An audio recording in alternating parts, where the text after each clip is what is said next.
इधर देख रहे हैं।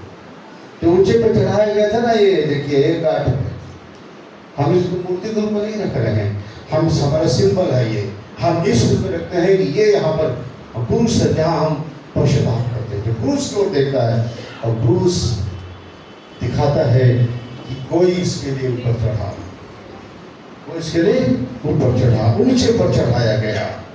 और जो ऊंचे पर चढ़ाया गया वो हमारे गुनाह को लेकर चढ़ा, हमारे पाप को लेकर चढ़ा, हमारी बीमारी को लेकर चढ़ा, हमारे अधर्म को लेकर चढ़ा, हमारे दंड को लेकर चढ़ा।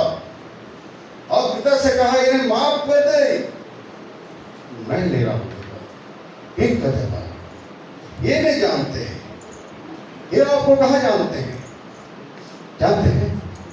ये आपको नहीं जानते, ये कोई नहीं जानते आपको, आपका पता भी नहीं जानते, आप कहाँ रहते उसके भी नहीं जानते, माँ के कौन सा है वो भी नहीं जानते। अरे जब उस तक जाने वाला कोई रास्ता कोई जानता ही नहीं है, तो अंधा अंधे को मार्ग दिखाएगा तो क्या होगा? दोनों गड्ढे में गिरेंगे। तो आज तक जितना दिन तक सृष्टि रहा है उतने दिन तक कोई भी उस पिता का रास्ता जानता ही नहीं है, कोई नहीं जानता। तो ले जाएगा कैसे वहां तक?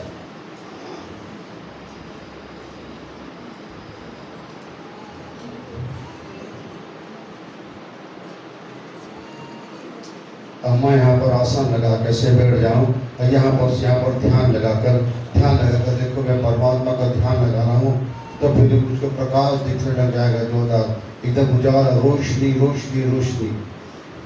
शैतान ऐसा धोखा देगा, ऐसा रोशनी प्रकाश दिखा देगा, तो प्रकाश दिखाकर इसको घर मारा देगा, कहीं मुझे परमात्मा के प्रकाश में समय बिताता हूँ, लेकिन उसका प्रकाश तो अलग है, उसमें कहाँ वो बिताता है? ऐसी बैठ देगा, दिख जाएगा, दिख जाता तो कहा यीशु मसीह आता दुनिया में, नहीं चला गया होता, वो चला गया होता ना। क्यों कहते हैं प्रभु यीशु मसीह कि कोई स्वर्ग को नहीं चढ़ा, केवल वही जो स्वर्ग से उतरा है। मैं उतरा भी हूं और चढ़ा भी हूं और फिर आया पिता से मिलकर कीमत देने के बाद। तो पिता का रास्ता मैं जानता हूं, पिता तक जाने वाला रास्ता मैं जानता हूं, कोई नहीं जानता। जानता होगा तो चला गया होता। हम लोग कहीं जाते हैं वहां का रास्ता पता कुछ नहीं जानते, तो किसी जानने वाले को लेके चलते हैं, किसी को लेके चलते हैं। चलो भैया एक अच्छी जगह जा रहा है, आप हैदराबाद जा रहे हैं, विशाखापट्टनम जा रहे हैं, कि और कहीं पर आप घूमने जा रहे हैं, कि गोवा जा रहे हैं, पहली बार जाएंगे तो दो टाइम क्या जाएंगे, तो जानने वाला रहता है ना, वो लेके जाता है, नहीं ऐसा नहीं, इसको नहीं, वो बताएंगे सब बातें जो जानता है। हम देखी बार में खाली हो जाएगा जेब है ना। तो वो इसीलिए क्या है, जो उसका उस पिता का रास्ता कोई नहीं जानता। केवल यीशु मसीह कहते हैं कोई स्वर्ग पर नहीं चढ़ा, आज तक कोई नहीं गया है, इसका प्रमाण मैं हूं, क्योंकि पिता ने मुझे भेजा, मैं आया हूं पिता में से निकलकर, पिता में से निकल कर आता हूं मैं, पिता की ओर से आता हूं मैं, कोई नहीं चढ़ा, मैं गया हूं वहां, फिर मैं आया हूं तुम्हारी कीमत देकर तुम्हें ले ले। इसीलिए 14 पद को फिर पढ़ो। और जिस रीति से मूसा ने जंगल में सांप को ऊंचे पर चढ़ाया, उसी रीति से अवश्य है कि मनुष्य का पुत्र भी ऊंचे पर चढ़ाया जाएगा। उसी रीति से मैं भी चढ़ूंगा। वो उस समय सांप उन लोगों के लिए सांप का काटा हुए के लिए जीवन देने वाला था, और इस समय मैं सांप का काटा मतलब शैतान के काटे हुए को जीवन देने वाला हूँ। शैतान जिसको काट के पाप कराए है, शैतान जब डसता है तो क्या करता है? सांप डसता तो जहर आता है, जब शैतान डसता है तो पाप आता है। एक बार फट किया और आप एक पाप कर डालते, समझे? वो बार बार फट फट फट आपसे पाप कराता है। तो उसका डसा, शैतान का डसा हुआ जब मेरी ओर देखता है पापी, तब वो बच जाता है, क्योंकि वो मुझे अपने पाप को लिए देखता है, अपने अधर्म को उठाए हुए देखता है।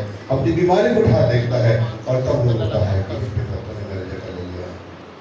तो मेरी ओर देखने वाला बच सकता है। तो मूर्ति बनाने को तो नहीं कहा था, परमेश्वर ने कहा था क्या तो कैसी बनवा दिया सांप का। अब आ रहा है समझ, आ रहा है, बहुत दूर से देख रहा है परमेश्वर। अभी ये तो सांप का पीतल का मूर्ति को देखकर बचने का मतलब ये है कि आगे जाकर मेरे पुत्र को देखेंगे ऊंचे पर और बचेंगे। परमेश्वर ये नहीं कह रहा है कि तुम अपने बेटे का, इसका मतलब तो आप लोग एल्बम भी नहीं रख सकते, चित्र भी नहीं बना सकते, अपना अपना शादी के एल्बम पानी फेंक क्या नहीं पड़ेगा, है ना? ऐसा नहीं प्रियो, ऐसा नहीं कहा प्रभु ने। अगर वो तो बसरेल को सब चीज बनाने का विदा दिया ना, दिया ना बसरेल को, पढ़े ना भी हम गली करता था, सब कुछ बनाता था, उसके पास गलत। परमेश्वर ने ये सब बनाने को मना नहीं किया है। परमेश्वर ये मना नहीं किया है कि मेरी जगह कोई ईश्वर के नाम से, देवता के नाम से, देव के नाम से अगर तुम कुछ भी बनाते हो, मेरी जगह देते हो, ये ईश्वर है, ये परमात्मा है, इस तरह से बना कर करते हो, ओ मत बनाना। बाकी तुम तस्वीर बना सकते हो, प्रतिमा बना सकते हो किसी देव महापुरुष की। देखिए हम गांधी जी की प्रतिमा में क्या करते हैं, माल्यार्पण करते हैं और ऐसा उसको नमस्कार करते हैं ना, नहीं करते? अम्बेडकर करते हैं ना, तो मूर्ति पूजा हुआ? वो मूर्ति पूजा हुआ नहीं, क्योंकि हम उसको जानते हैं कि वो कौन है, एक महापुरुष। वो ईश्वर नहीं है, वो ईश्वर नहीं है। हम उसको एक व्यक्ति के रूप में एक विशेष कार्य किया है उसने इस देश के लिए। महात्मा गांधी ने देश के लिए लड़ा है, अपने छुटकारा के लिए, आजादी के लिए, अपने देश को बचाया है। इसीलिए हम उसको माल्यार्पण करते हैं और ऐसा नमस्कार करते हैं सच्चे बात। उसको एक महापुरुष, हमारे एक ऐसा व्यक्ति जो हमारे काम किया है, जिया है, उसको नमन करते हैं। हम उसको देवता समझकर या ईश्वर समझ करके नहीं करते हैं। अरे समझ, किसी तरह से कोई व्यक्ति आपके लिए कोई ज्यादा योगदान किया है और अगर आप उसको प्रतिमा बनाते हैं, वर्ष में आप उसको एक बार याद करते हैं, माल्यार्पण करते हैं कि हमारे बहुत कुछ किया, ये उसका नमस्कार करते हैं, इसका मतलब ये नहीं कि आप उसको दंडवत करते हैं। मैं दंडवत करने का जगह बताता हूँ, दंडवत का। चलिए निकालिए आप प्रकाशित वाक्य की पुस्तक,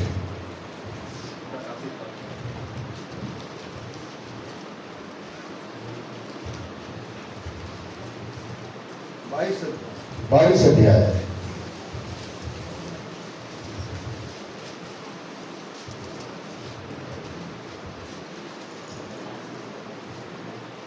आठ नौ पद। मैं वही न हूँ जो ये बातें सुनता और देखता था। जब मैंने सुना और देखा तो जो स्वर्गदूत मुझे ये बातें दिखाता था, मैं उसके पांवों पर दंडवत करने के लिए गिर पड़ा। पर उसने मुझसे कहा, देख, ऐसा मत कर, क्योंकि मैं तेरा और तेरे भाई भय सकता हूँ और इस पुस्तक की बातों के मानने वालों का संगी दास हूँ। परमेश्वर ही को दंडवत कर। हाँ, मैं वही यूहन्ना हूँ जो ये बातें सुनता और देखता था। जब मैंने सुना और देखा तो जो स्वर्गदूत मुझे बातें दिखाता था, मैं उसके पांव पर दंडवत करने के लिए गिर पड़ा। पर उसने मुझसे कहा, देख, ऐसा मत कर, क्योंकि मैं तेरा और तेरे भाई भविष्यवक्ताओं और इस पुस्तक की बातों के मानने वालों का संगी दास हूँ। परमेश्वर ही को दंडवत कर। दंडवत करना और बैर छूना दोनों अलग चीजें होती हैं। दंडवत करने का मतलब होता है उसकी वर्शिप का, आराधना करना होता है, मतलब उसको दंडवत एक ही जगह किया जाता है। कहाँ पर? दंडवत लेट कर किया जाता है। क्या ऐसा लेट कर किया जाता है, उसको ईश्वर मानकर। तो परमेश्वर ने आज्ञा दिया था कि दंडवत मत करना, उसकी आराधना मत करना। और ये स्वर्गदूत को दंडवत कर दिया। जब दंडवत परमेश्वर ने को परमेश्वर को बस करना है, तो किसको कर दिया दंडवत? स्वर्गदूत को कर दिया। और जब स्वर्गदूत को दंडवत कर दिया तो स्वर्गदूत ने कहा नहीं भाई, मैं भी तो इन भक्ष्यताओं का और प्रभु के दासों का, ऐसे संगीत दासों का मैं भी एक संगीत दास हूँ, मुझे दंडवत मत कर, परमेश्वर को दंडवत कर। इस बात को लोग समझ नहीं पाते कि पैर छूना और दंडवत करना दोनों अलग चीज है। पैर छूते आप किसी को रिस्पेक्ट करके आदर देती करते हो कि वो आपका बड़ा भाई है, पिता है, आपका कुछ भी है, आपका वो समझ करके करते हो, न कि आप उसको परमेश्वर समझ करके करते हो। लेकिन दंडवत कैसे कर किया जाता है? उसे परमेश्वर समझ कर किया जाता है। दंडवत किसी किया जाता है? केवल एक ही को किया जाता है। किसको? परमेश्वर को। ठीक है। और जहां पर भी आप और भी जगह पर दंडवत तो कर रहे हैं, वो इसलिए कर रहे हैं कि कोई देवता है, ईश्वर है, भगवान है, ये सब के दंडवत कर रहे हैं। ठीक है ना? लेकिन पैर छूते हैं तो कोई पिता है, बड़ा भाई है, दीदी है, बहन है, वो जो भी है उसको समझ करके जो आदरणीय है ऐसे करके कर रहे हैं। उसको ईश्वर करके थोड़ी कर रहे हैं, नहीं कर रहे। ये बहुत फर्क है, दोनों बनता है। इसी बात को नहीं समझ पाते लोग। मैं आपको बता रहा हूँ, दंडवत के लिए स्वर्गदूत ने कहा मुझे दंडवत मत कर, परमेश्वर को दंडवत कर, क्योंकि परमेश्वर ने तो आज्ञा दिया तो कहा तुम मुझे छोड़ और किसी को दंडवत मत कर, न उनकी उपासना मत कर, उनके लिए उपवास मत रख। मैं केवल एक ही सृजनहार की बात कर रहा हूं ना, एक ही परमात्मा की, जिसने सारे ब्रह्मांड कायनात को बनाया, उसको छोड़ करके और कहीं झुकने की जगह हमारा नहीं बनता है प्रियो। और झुक रहे, यही आपके लिए बड़ी बड़ा दंड का काम होता है।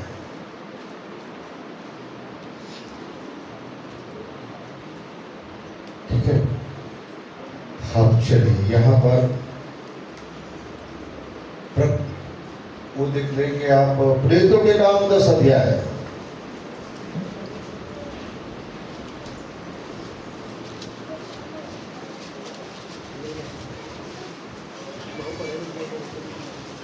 प्रेतों के काम 10 अध्याय और उसका 24-25 पद, 25-26 पद। जब पतरस भीतर आ रहा था तो कुरनेलियुस ने उससे भेंट की और उसके पांव पर गिरकर उसे प्रणाम किया। परंतु पतरस ने उसे उठाकर कहा, खड़ा हो, मैं भी तो मनुष्य हूँ। हाँ, यहाँ पर कोर्नेलियुस के घर में जब पतरस जाता है तो कोर्नेलियुस इधर से पैर में गिर जाता है ना? पैर में ऐसे करके गिर करके क्या करता है? उसको प्रणाम करता है। प्रणाम मतलब है दंडवत करता है। तब पतरस उसको उठाकर खड़ा करता है। ठीक है, उसको उठाकर खड़ा किया और कहा मैं भी तो मनुष्य हूँ। तो ऐसा क्या कर रहा है? मैं भी तो मनुष्य हूँ। जहां जहां दंडवत आता है वहां रोका जा रहा है। दंडवत जहां आता है वहां पर रोका जा रहा है।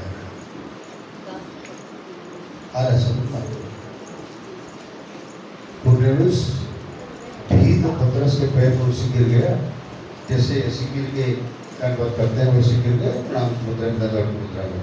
तो पतरस उसको उठाता है और कहता है ऐसा मत करो। लोग उसको पैर छूने के बोलते हैं, पैर छूना ना कि दंडवत करना नहीं।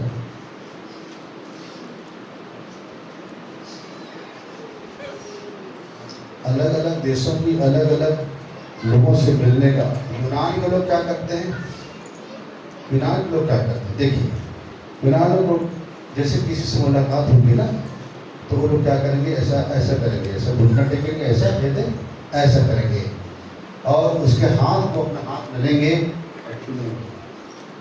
बार बार छूएंगे, उसके हाथ को अपने हाथ में लेकर छूएंगे। ये है उनका सामने वाले का आदर करना।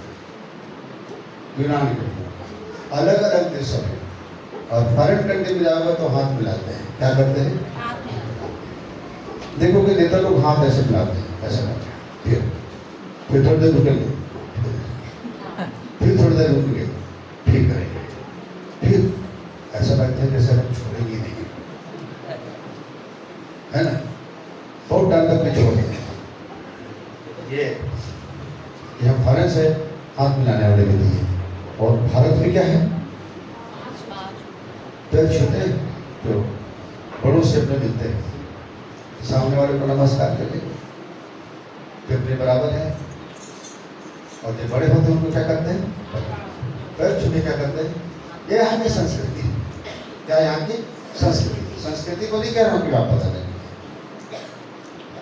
दंडवत नहीं करने को कह रहा हूं। दंडवत किसको? दंडवत उसको करो जिसने आपको बनाया। क्योंकि यहाँ की संस्कृति जो है, जैसे आप अच्छे अच्छे वस्त्र पहने हैं, आपका सिर में, स्त्रियों के सिर में क्या है? पल्लू है। विदेशों में नहीं पाओगे आप पल्लू, है ना? अब कोई चड्डी पहन के बैठ जाओ, क्या पल्लू लगाएंगे उसके बाद?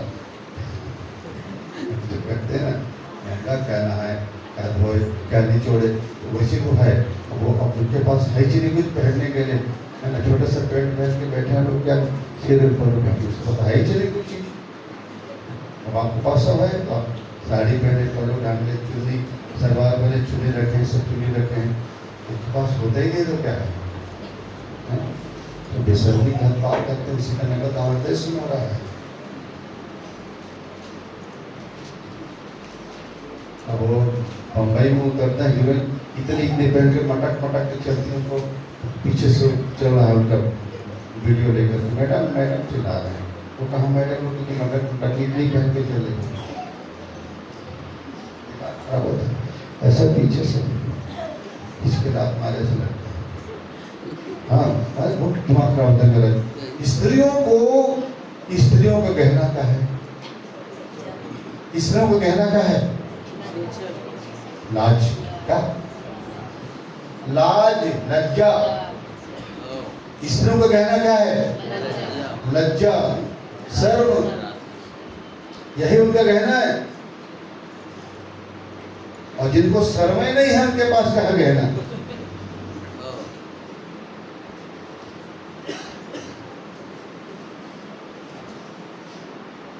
इसलिए मैं अपने देश की संस्कृति को बहुत अच्छा मानता हूँ, अपने भारत देश में, कि हमारे देश की स्त्रियां बहुत अच्छे वस्त्र पहनती हैं, आदर करना जानती हैं, प्रभु का आदर करना जानती हैं। प्रभु ने कहा स्वर्गदूतों की उपस्थिति का अपने सिर में क्या रखो? कपड़ा रखो, ओढ़नी रखो। यहाँ पर स्वर्गदूत है, उनकी उपस्थिति का रखो यहाँ पर। अरे जब आप अपने जेठ की अनुपस्थिति में कपड़ा रखते हैं तो वो तो परमेश्वर के दूत हैं, उनकी उपस्थिति भी कपड़ा रखो। तो वो लोग कहाँ विदेश लोग इतना पहने हम लोग कपड़ा रखेंगे? उनके पास तो है ही नहीं।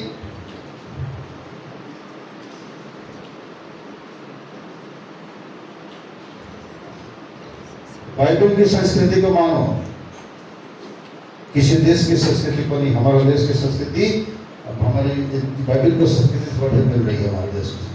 अच्छे कपड़े पहनने को कह रहा हमारा देश बाइबल में। देखिए, हालेलुया। तो ये तो भैया दो लोगों ने दंडवत कर दिया था, कुरनेलियुस को कर दिया था, तो कुरनेलियुस ने पतरस को, और वहां पर स्वर्गदूत को कर दिया था यूहन्ना ने, है ना? तो मत कर कहा है, लेकिन मैं एक जगह तो बताता हूँ आपको, दंडवत किया है, मत करने कहा। एक स्वर्गदूत को दंडवत किया गया था और मत करने कहा। चलिए मैं बताता हूँ आपको। यहोशू निकालिए,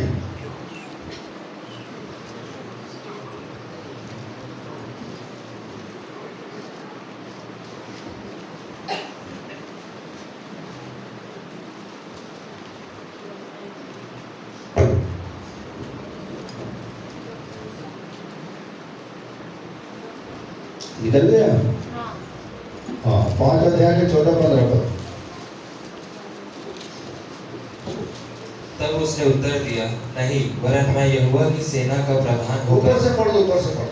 13 जब यहोशू यरीहो के पास था, तब उसने अपनी आंखें उठाई और क्या देखा कि हाथ में नंगी तलवार लिए हुए एक पुरुष सामने खड़ा है। और यहोशू ने उसके पास जाकर पूछा, क्या तू हमारी ओर का है या हमारे बैरियों की ओर का? तब उसने उत्तर दिया, नहीं, मैं यहोवा की सेना का प्रधान होकर अभी आया हूँ। हाँ, तब एक मिनट युद्ध की स्थिति थी ना ये में, क्या था? युद्ध का। तो वो यहोशू नंगी तलवार लिए हुए, क्या नंगी तलवार लिए हुए एक स्वर्गदूत को देखता है। तो यहोशू पूछता है, अब तू दुश्मन की सेना की तरफ से है कि हमारी सेना का है, इधर से है? तो स्वर्गदूत क्या बोलता है, न मैं उस पक्ष से हूं, न इस पक्ष से हूं, न उधर से हूं, न मैं इधर से हूं। तो क्या है?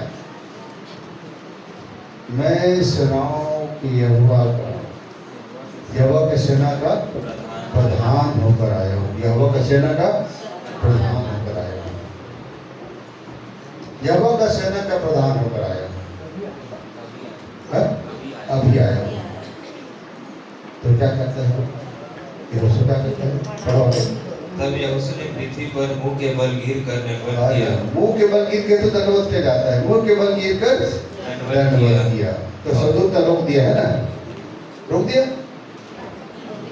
और उसने कहा, अपने दास के लिए मेरे प्रभु की क्या आज्ञा है? हाँ, यहोवा की सेना के प्रधान ने यहोशू से कहा, अपनी जूती पांव से उतार डाल, क्योंकि जिस भूमि पर तू खड़ा है वह पवित्र है।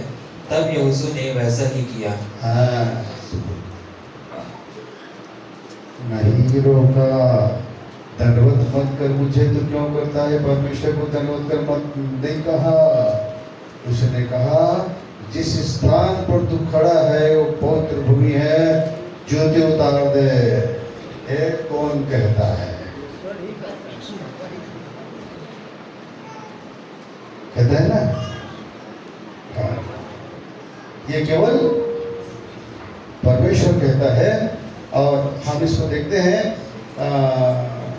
इस समय प्रेतों के काम 10 के 25-26 पढ़े हैं। नहीं, प्रेतों के काम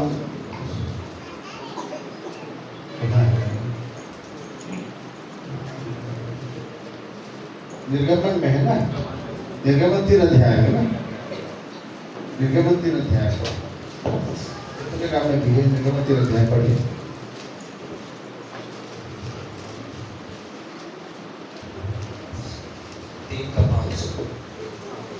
निर्गमन 3:5। उसने कहा, इधर पास मत आ और अपने पांव से जूतियों को उतार दे, क्योंकि जिस स्थान पर तू खड़ा है वह पवित्र भूमि है।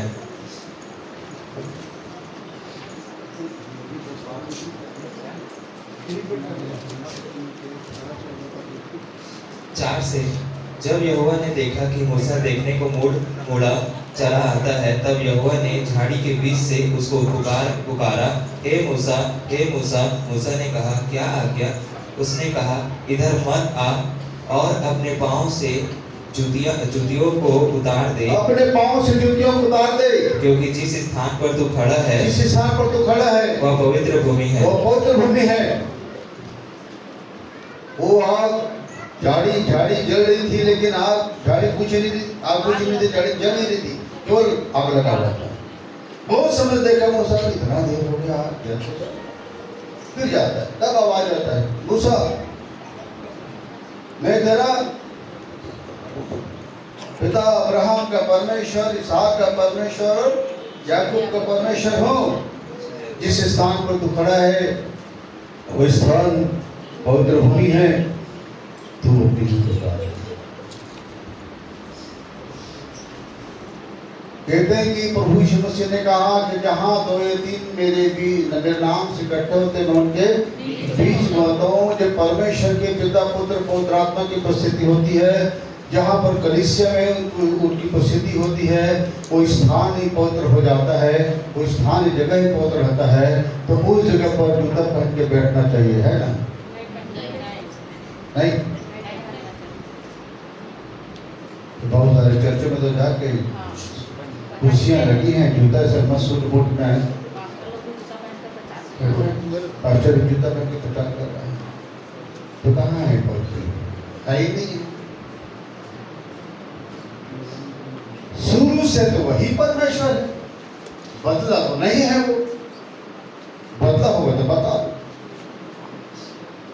ट्रांसफर होगा तो बता दो, वो लोग रिटायर होते होंगे तो बता दो, वो पुराना नियम का परमेश्वर रिटायर हो गया तो बता दो, हो गया होगा। वो कहता है मैं यहोवा बदलता नहीं, इसलिए याकूब की संतान तुम नाश नहीं हुए। तो जब वो नहीं बदलता तो तुमको जब भी उसके पास आने पर कहता है जूती उतार दे, यहाँ पर नहीं बोला जूती उतार दे यहोशू को, तो आपको नहीं बोलता होगा, वो चर्च वालों को नहीं बोलता होगा उतार दे करके, और रहते ही नहीं तो कहाँ से बोलेगा, रहेगा तो बोलेगा।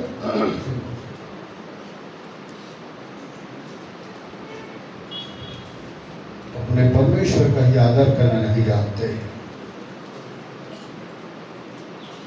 यहाँ पर जूते उतार दे कह रहा है तो मतलब वो जो उसका जो प्रधान है ना, सेना का जो प्रधान है, सेनापति मिकाएल, वो सेनापति है, लेकिन सेनाओं का जो प्रधान है वो खुदावंद यीशु मसीह है, वो प्रधान है। और परमेश्वर का आत्मा ही उस दूत में होकर चलता था, इसमें होता था उसका। प्रभु यीशु मसीह ने लूका में क्या कहा, सूर्य में जब मंदिर में चढ़ता था, यहोवा का आत्मा मुझ पर है। क्या कहा? यहोवा का आत्मा मुझ पर है। इसीलिए जब उसका आत्मा उस दूत में था तो उसने कहा कि नहीं तो कोई स्वदूत लोग क्या कहते हैं, बार बार स्वदूत लोग क्या कहते हैं, हमको धन्यवाद मत कर, कह रहे हैं ना, यूहन्ना को बोलते ना प्रकाशित वाक्य वाला, उसका मत कर, सब कुछ दिखाना दूध भी कहते हैं उसके मत कर। वो दूध कैसे कहता? परमेश्वर की जगह कौन ले सकता है? कोई नहीं ले सकता। इसलिए परमेश्वर का आत्मा खुद जिसने परमेश्वर का आत्मा होकर बात करता है जिस दूत में, वो दूत नहीं रहता। अगर आपके अंदर परमेश्वर का आत्मा बात करेगा तो आप वो नहीं रहोगे, वो बात करेगा। जब परमेश्वर का आत्मा जब उस दूत, एक दूत था उसी होकर बात करे, बाकी नहीं करता था। यहोवा का दूत आप देखोगे लिखा रहता है, यहोवा का दूत, और उस यहोवा का दूत में ही उसका आत्मा आता था उसमें। वो एक अलग ही दूत था, परमेश्वर का आत्मा उसको वही बात करता था। तब वो कहते जूती उतार, बाकी कोई नहीं कहते जूती उतार। तो लोग कहते हमको धन्यवाद आ रहे समझ में। तू केवल अपने प्रभु परमेश्वर को प्रणाम कर। यीशु मसीह ने कहा, जब शैतान ने कहा आप मुझे झुककर प्रणाम करिए, मैं पूरा संसार, उसका वैभव, उसका ग्लैमरस, चमक धमक, राजा का पद, पूरा सृष्टि का सब पद तुझे दे देता हूं। तो क्या कहा प्रभु ने? ये भी लिखा है कि तू अपने परमेश्वर को उसको धन्यवाद कर, उसको छोड़ा किसी को धन्यवाद मत कर।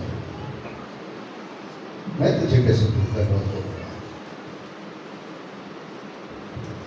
आप समझिए प्रियो कि परमेश्वर बहुत ज्यादा जलन रखता है, और अगर आप उसका जगह किसी को भी दोगे तो परमेश्वर इसीलिए उसका 4 पीढ़ी तक श्राप आता है। बेटा, पोता और उसके पर पोता को पितरों का दंड, 4 पीढ़ी का दंड आता है अगर आप किसी प्रकार की भी मूर्ति पूजा करते हो। मूर्ति पूजा करने पर कितने पीढ़ी का दंड? 4।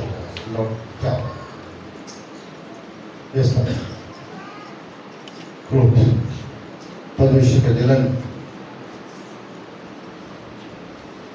इसलिए तो इस राजा को मारा ना, इसलिए मारा।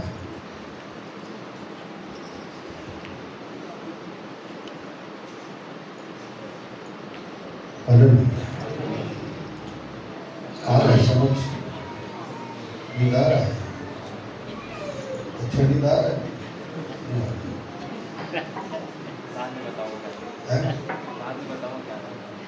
अच्छा क्या सोच रहे थे, बाद में बताओ। एक खरगोश जो बहुत सोचता था,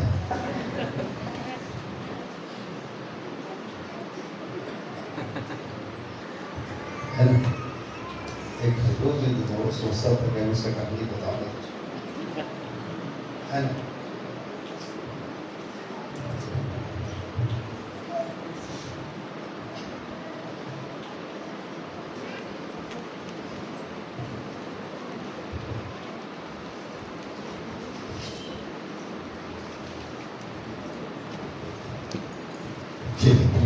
ये भाग में पार्ट 2 में बताऊंगा। उतना बहुत जा रहा है, इसमें काफी लंबा जस्ट लगाओगे ना तो कुछ समझ जाओ। अगर आप सेकंड सप्ताह फिर अगर आते हो तो से रिपीट कर आगे बढ़ाओगे, इसमें जो आएंगे वो पाएंगे इसमें, पर आगे आपको बड़ा जबरदस्त मिलेगा। हालेलुया। तो परमेश्वर जो है वो आग जन्म रखने वाला परमेश्वर है और वो अपनी जगह किसी और को नहीं देता। उसने कहा है कि मैं अपनी महिमा किसी और को नहीं देता, मैं अपनी महिमा खुद ही दूतों को नहीं देता। इसलिए आप इस बात को समझिएगा कि आगे हम अगले सप्ताह पर और इस बात को आगे बढ़ बताएंगे। पर ये हम 10 हफ्ते में से लेकर चल रहे हैं, तो अभी पहला दूसरा को हमने थोड़ा सा देखा है। प्रभु आप सबको आशीर्वाद।